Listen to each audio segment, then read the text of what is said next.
Happy Friday evening, church family. I hope you guys are doing well. Sorry the video is so late. Just wanted to make sure that I did check in today. We will see each other in a couple of days, Sunday, during our live stream.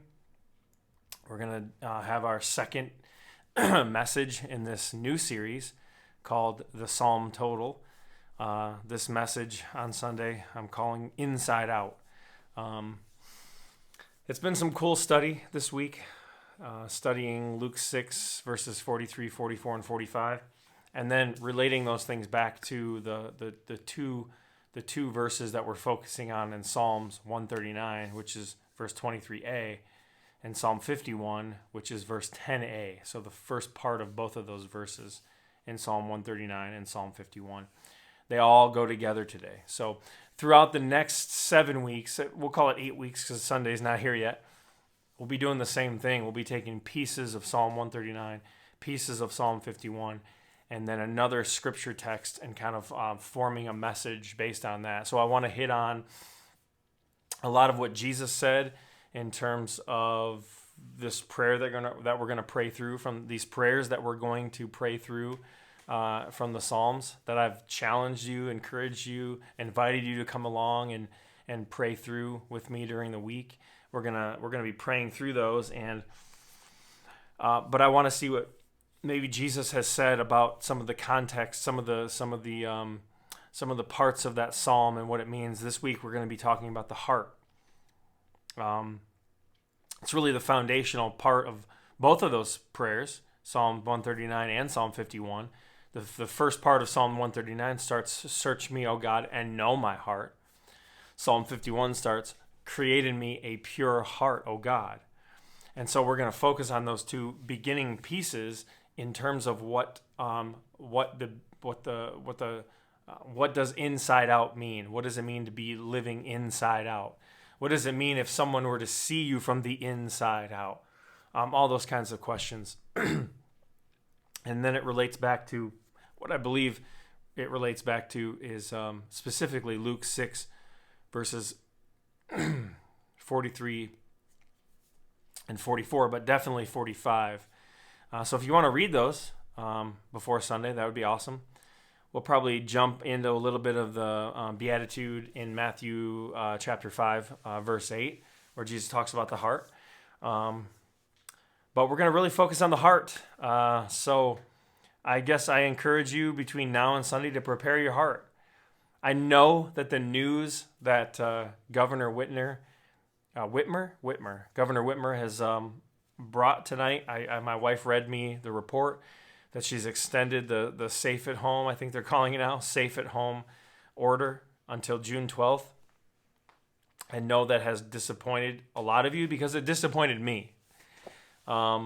I'm eager to get back to some semblance of regular living. Although I know we need to be careful in doing that, but I was kind of excited to maybe have the chance to get back to, excuse me, I'm a little tired today, to get back to some semblance of regular. And so her news kind of disappointed me as well, but I'm not going to live in disappointment. Governor Whitmer is probably doing the best that she can. I don't know her. I didn't vote for her. Can you vote for her? Yeah, I don't know. I didn't vote for her. And I'm not upset that she won. It's not about that. Like, we're supposed to pray for our leadership. If we feel like she's failing us as a leader, then we need to pray for her more.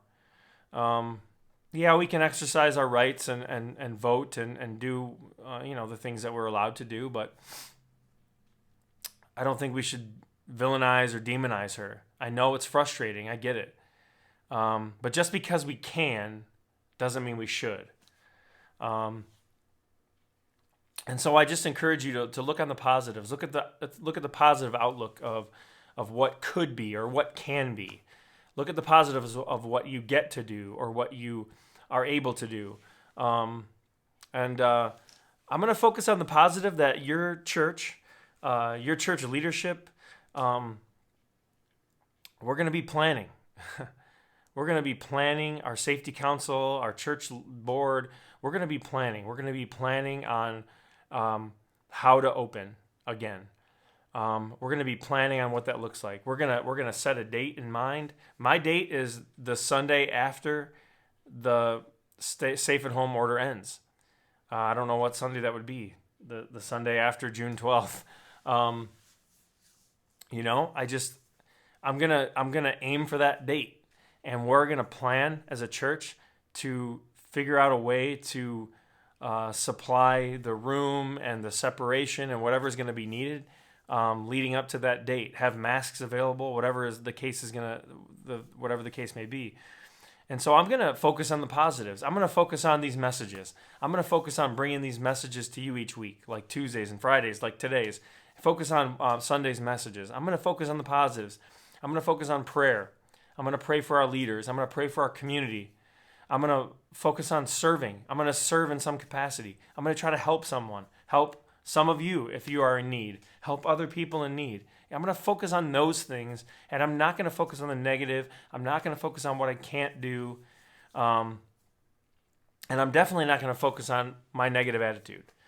I believe that's what those prayers that I've been challenging you to pray through for a couple of weeks now, in Psalm 139, verses 23 and 24, and Psalm 51, verses 10, 11, and 12. I'm going to focus on those prayers.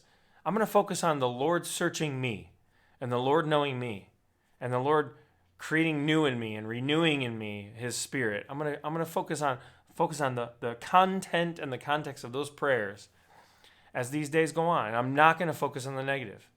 There's so much good that is happening in light of this pandemic and the safe at home and stay at home and all these orders to stay in place and stay safe.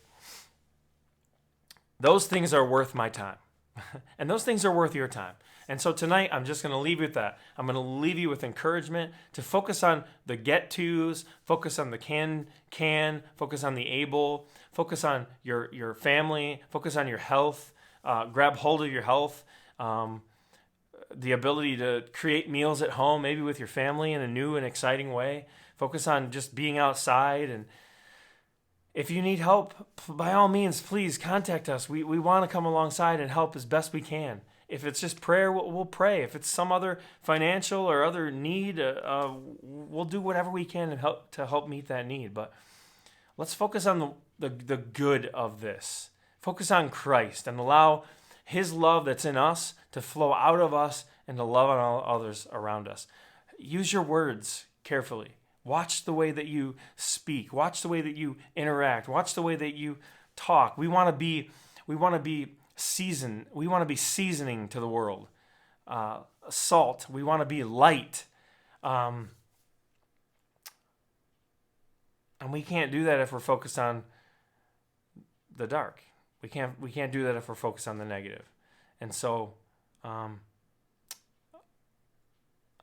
in this world you will have trouble, Jesus says, but take heart, I've overcome the world. John 16, verse 33. So, I just love you guys. I miss you for sure. We are planning. We are going to have a date set. We'll have more information coming out on that and how we're planning. Obviously, this is all going to be contingent on our stay-at-home order, or I know that the church is exempt. I know that there's ways that we may be able to meet, but as long as we are following the medical advice and complying with our governmental decisions as best we can, we'll make plans and we will meet again soon. This will not last forever. I know it feels like it has, but it hasn't. The Lord is working in your lives.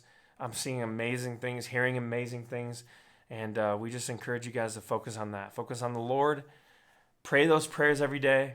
Look at Luke 6. Look at Matthew 5, and be ready. Be ready for Sunday. Sunday's the Sunday. We've already had the intro, the overview of Psalm 139 and Psalm 51. Sunday is the springboard. We're gonna jump and we're gonna hit that springboard, and we're gonna dive in.